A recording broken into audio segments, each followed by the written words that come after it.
अगर किसी ने AM4 मदरबोर्ड खरीदा था आज से 7 साल पहले 2017 में, वो आज भी 2024 का लेटेस्ट रिलीज सीपीयू इंस्टॉल कर सकता है। यही फायदे थे, यही बेनिफिट्स थे जो AMD ने दिए अपने यूजर्स को, जिसने इंटेल को तबाह कर दिया। और ये हिस्ट्री अब रिपीट नहीं होगी। कंपनीज कहती हैं नए सीपीयूज नए मदरबोर्ड पे ही इंस्टॉल होंगे, पुराने मदरबोर्ड पे नहीं चलेंगे, टेक्नोलॉजिकल रीजंस हैं।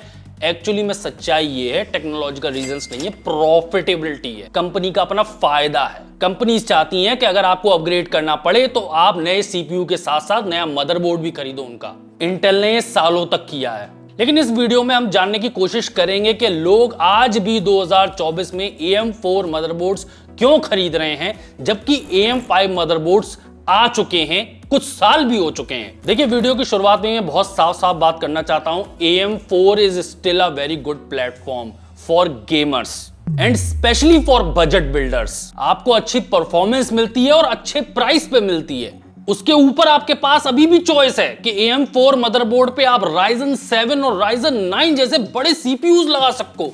इनके अलावा आप 3D कैश वाले XT वर्जन्स वाले भी सीपीयू लगा सकते हो, जो लेटेस्ट रिलीज हो रहे हैं 2024 तक। और 2024 में आपके पास कई ऑप्शंस हैं, कई AM4 मदरबोर्ड्स अवेलेबल हैं, कई आपके पास नए सीपीयूज पुराने सीपीयूज अवेलेबल हैं। मतलब आप ये समझो आपके पास सीपीयू अवेलेबल है 1000 सीरीज से लेके 5000 सीरीज तक। मदरबोर्ड और सीपीयू की भरमार दो वजहों से है। एक तो ये है कि AM5 प्लेटफॉर्म के आने की वजह से और उनके नए सीपीयूज आने की वजह से जो पुराने सीपीयूज थे वो डिस्काउंटेड रेट्स पे बिक रहे हैं। दूसरी रीजन ये है कि जब इतना पुराने पार्ट्स हो चुके हैं, 2017 से प्लेटफॉर्म चलता हुआ आ रहा है, तो मार्केट भी भरा हुआ है सेकंड हैंड कंपोनेंट से। एग्जांपल के तौर पे मैं आपको बताऊं कि Ryzen 5 3600 जब 2019 में लॉन्च हुआ था तो उसकी प्राइस थी 17,500 रुपए। आज वो नया आप खरीदने जाते हो 8,500 का आपको मिल जाएगा। अब अगर सेकंड हैंड मार्केट में आ जाते हो तो सेकंड हैंड मार्केट वाले से आप यही तो कहोगे कि भाई जब ये 8,500 का मिल रहा है तो तू मुझे कम से कम 4,000 में तो बेच। AM4 के सस्ता होने का अगला रीजन ये है कि वो DDR4 को सपोर्ट करता है, वहीं AM5 पे आप DDR5 का सपोर्ट देखते हो। इनके बीच में अंतर कम होता जा रहा है दिन पर दिन, लेकिन अभी भी DDR5 थोड़ी सी महंगी है DDR4 के मुकाबले में। साथ में ये भी याद रखो कि DDR4 भी सालों से चलती हुई आ रही है, वो तो और पहले से चलती हुई आ रही है DDR4, तो मार्केट उससे भी भरा हुआ है। अगर आप सेकंड हैंड मार्केट में लेने जाते हो DDR4 रैम्स तो वो आपको बहुत ही सस्ती मिलेंगी। और ये भी याद रखो DDR4 रैम्स या रैम्स इन जनरल की जो लाइफ होती है वो बहुत लंबी होती है, 10-10 साल की वारंटियां मिल जाती हैं आपको रैम्स पे। यही सब बातें हैं जिसने वर्ल्ड में AMD के ऊपर लोगों का भरोसा बनाया। वरना आप भी जानते हो 2017 से पहले AMD को सेकेंडरी समझा जाता था इंटेल के मुकाबले में।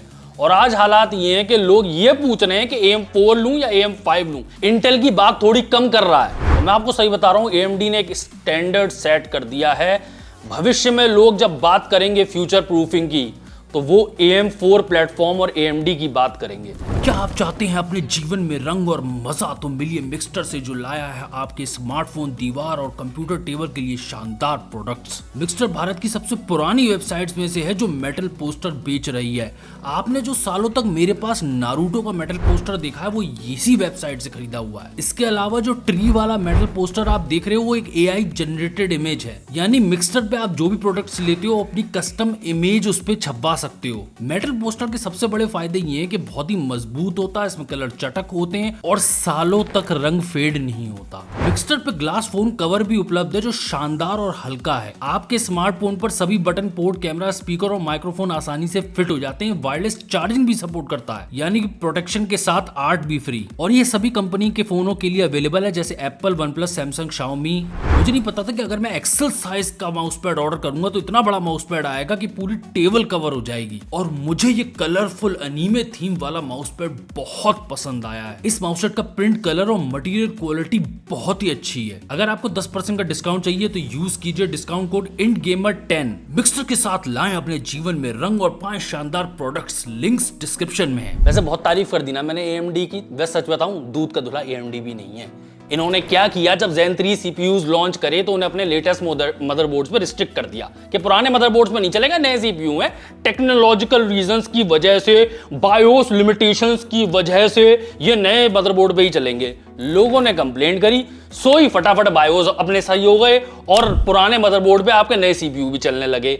ये फिर से दिखाता है कि ये प्रॉफिट की वजह से कंपनियां करती हैं, टेक्नोलॉजिकल रीजंस नहीं होते हैं कि नए CPUs लॉन्च किए तो पुराने मदरबोर्ड पे नहीं चल पाएंगे। बहुत देर से AM4 की बात कर दी, अब AM5 के भी तो फायदे बता दूं। AM5 देखो परफॉर्मेंस लाता है, इसमें कोई डाउट नहीं है। अगर आप फ्यूचर प्रूफिंग की बात करो तो AM5 अब फ्यूचर प्रूफ है। साथ में आपको PCI Express 5 मिलता है, DDR5 का सपोर्ट मिलता है, फास्टर रैम्स, मोर परफॉर्मेंस। मैं आपको एक उदाहरण देता हूं कि अगर कोई AM4 प्लेटफॉर्म से उठ के AM5 प्लेटफॉर्म पे जाए तो उसे क्या मिलेगा। उदाहरण के तौर पे मान लो आप में से कोई है जिसके पास R5 3600 CPU है, मदरबोर्ड चला रहा है वो B450 और रैम लगी हुई है इसकी 16 GB 3600 मेगाहर्ट्ज पे चलने वाली। अब वो AM5 प्लेटफॉर्म पे आता है तो आप समझो उसे CPU का सपोर्ट मिल जाएगा 9600X जैसा, जो कि बहुत बहुत बहुत तेज है 3600 के मुकाबले में।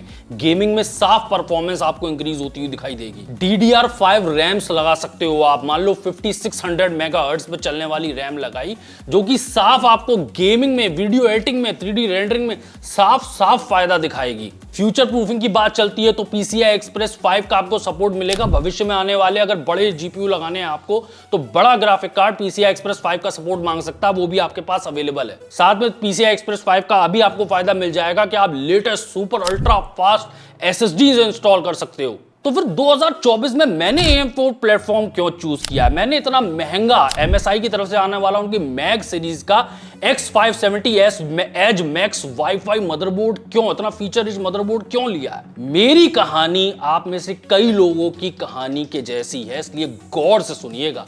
जैसा मैंने फैसला लिया है हो सकता है आपका भी फैसला वैसा ही हो। इसके 3 रीजंस हैं। पहला रीजन, मैं बहुत सारा पैसा नहीं खर्च करना चाहता एक बड़ा CPU खरीदने में, महंगा CPU खरीदने में, महंगा मदरबोर्ड लेने में, महंगी रैम्स लेने में, महंगी SSD लेने में।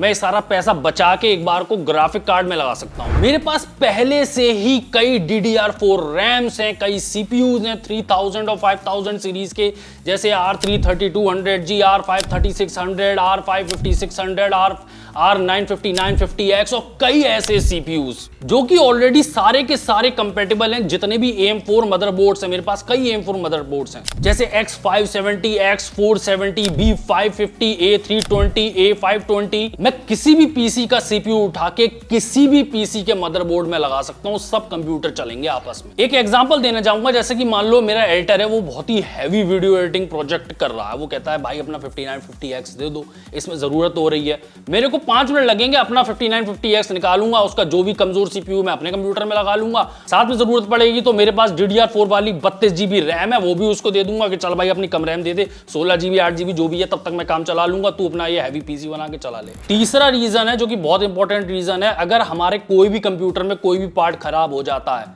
तो मैं दूसरे कंप्यूटर से निकाल के वो पार्ट लगा सकता हूं। उदाहरण के तौर पे किसी की रैम खराब हो गई है किसी PC में, तो मैं क्या कर सकता हूं कि मेरे पास 4 स्टिक हैं रैम्स की, तो मैं 2 स्टिक अपने कंप्यूटर में लगे रहने दे सकता हूं, 2 स्टिक उसे दे दी।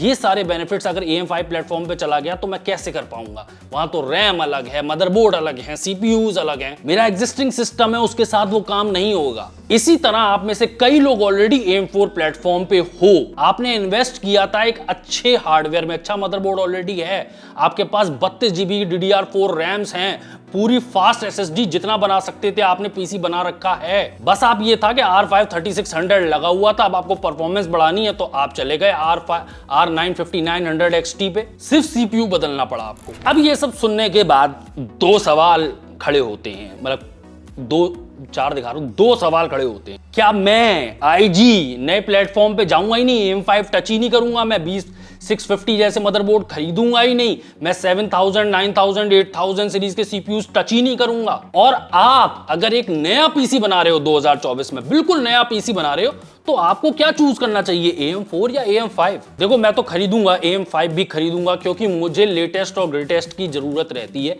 क्योंकि इस चैनल की वजह से जरूरत रहती है। दूसरा मेरा कंप्यूटर का काम है, तो उसके लिए भी नया हार्डवेयर, तेज सीपीयूज चाहिए ही चाहिए होंगे। मैं इन्वेस्ट करूंगा 9950X जैसे सीपीयू में भी, और बहुत ही फीचर रिच X670 जैसे मदरबोर्ड में भी। तेज DDR5 रैम्स भी खरीदूंगा, तेज SSD भी खरीदूंगा। मैंने तो ऑलरेडी ये सब हार्डवेयर इकट्ठा करना शुरू कर दिया, जबकि मुझे बहुत महंगा पड़ेगा, तो भी करना तो है। होगा ये कि अगले कुछ सालों तक मैं दोनों प्लेटफॉर्म्स चलाऊंगा, यानी कि AM4 भी और AM5 भी, और फिर कुछ सालों बाद मैं कंप्लीटली शिफ्ट हो जाऊंगा जो भी लेटेस्ट प्लेटफॉर्म उस साल में अवेलेबल होगा, जैसे AM6 मान लो आ गया। दूसरे सवाल का जवाब दे देता हूं कि अगर आप टाइट बजट पे हो तो AM4 is good for you. अगर आपको शानदार गेमिंग करनी है, टाइट बजट है आपका, तो आप खरीद सकते हो आज ही B550 मदरबोर्ड और R75700X जैसा सीपीयू 8 कोर 16 थ्रेड वाला।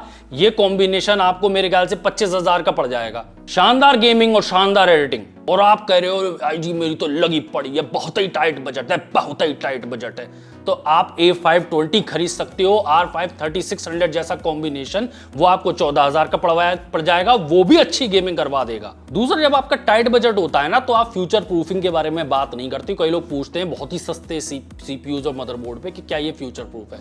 जब आपके पास पैसे कम होते हैं ना, तो आप आज के सर्वाइवल की सोचते हो। लेकिन अगर आपका mid range to high range budget है, मतलब पैसों में अगर आप बात करो तो 1 लाख से ऊपर का आपका पीसी बनने वाला है, तो फिर आपको AM5 प्लेटफॉर्म पे जाना ही जाना चाहिए। आप खरीद सकते हो B650 जैसा मदरबोर्ड, उसको कॉम्बिनेशन बना सकते हो R5 9600X जैसे सीपीयू के साथ, जो आपको 40,000 का कॉम्बिनेशन पड़ जाएगा। साथ में इसमें पैसे जोड़ लेना थोड़ी महंगी DDR5 रैम के और थोड़ी महंगी SSD के। और अगर आप कंफ्यूज हो ना कि आज तुमने कई सारे बजट बता दिए, 14,000, 25,000, 40,000, AM4, AM5, तो मैं थोड़े से बिल्ड्स आपको नीचे दे दूंगा डिस्क्रिप्शन में, चेक करो। टेंशन क्यों ले रहे हो, बता तो रहा हूं, टेंशन देने का, लेने का नहीं।